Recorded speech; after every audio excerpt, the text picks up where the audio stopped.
दोस्तों जय भीम भाइयों बहनों, आप सभी का हमारे YouTube चैनल अम्बेडकर वादी एवं प्रकृति प्रेमी ऑफिशियल चैनल में हार्दिक स्वागत एवं अभिनंदन है।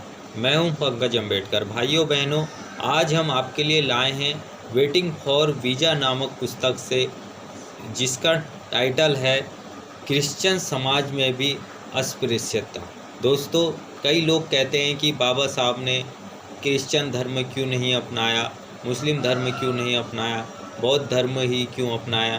तो हम इस बारे में आपको पहले ही बता चुके हैं और आज भी हम बता रहे हैं कि क्रिश्चियन समाज में भी अस्पृश्यता थी।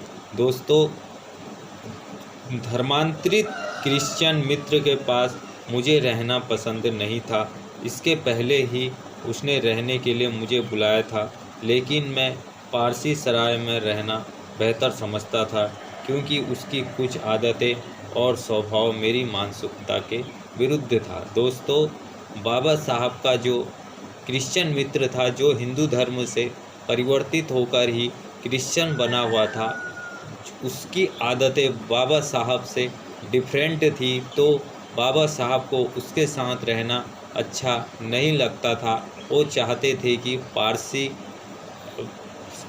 समुदाय में ही रहूं, लेकिन पारसी लोगों ने बाबा साहब के साथ बहुत गलत व्यवहार किया, तो फिर वो उसके पास गए। आइए जानते हैं आगे क्या हुआ।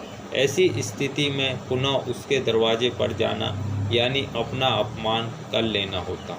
इसलिए मैं कार्यालय गया, किंतु इस मित्र को स्थान के बारे में न पूछकर मैं कोई उचित अवसर तो नहीं गंवा रहा हूँ, यह शंका मुझे खाए जा रही थी। इसलिए कार्यालय के ही एक अन्य मित्र से सलाह ली और आखिरकार उस धर्मांतरित मित्र से ही मैंने मिलने का निश्चय किया। मेरे पूछते ही उसने कहा, कल मेरी पत्नी आ रही है, उससे पूछकर ही मैं कोई निर्णय कर सकूंगा। बाद में मुझे पता लगा कि मुझे टालने के लिए ही उसने ऐसा बहाना किया था। मेरा यह मित्र और उसकी पत्नी मूल रूप से ब्राह्मण थे। धर्मांतरण के बाद उदारमतवादी हो गया था, लेकिन उसकी पत्नी कर्मण विचारों की थी। उसने मेरे जैसे अछूत को कभी भी अपने घर में स्थान देना उचित नहीं समझा। आसरा मिलने की अंतिम आशा भी समाप्त हो चुकी थी। तब दोपहर 12 बजने वाले थे।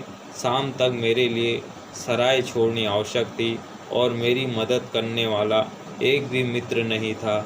बम्बई वापस लौट जाना ही एकमात्र रास्ता मेरे लिए बचा था। दोस्तों, चाहे ब्राह्मण समाज, ठाकुर समाज कितना ही धर्म परिवर्तित कर ले, मुसलमान बन जाए या ईसाई बन जाए, लेकिन उसके दिमाग से गोबर कभी नहीं निकलेगा। जो मनुवादी है वो मनुवादी ही रहेगा। जैसे कि ये बाबा साहब के मित्र की औरत ब्राह्मण थी और क्रिश्चियन धर्म अपनाने के बाद भी उसके दिमाग से गोबर नहीं गया और उसने जो है बाबा साहब के लिए फिर भी उसने भेदभाव किया क्रिश्चियन बनने के बाद भी। दोस्तों, आप इसी तरीके से हमारी वीडियो को ज़्यादा से ज़्यादा लोगों तक शेयर करें, ज़्यादा से ज़्यादा लोगों तक पहुंचाएं और हम आपके लिए बाबा साहब के जीवन पर आधारित वीडियो, उनके ऊपर क्या क्या बीती, हम आपके लिए लेकर आते रहेंगे। जय भीम, जय भारत, नमो बुद्धाय।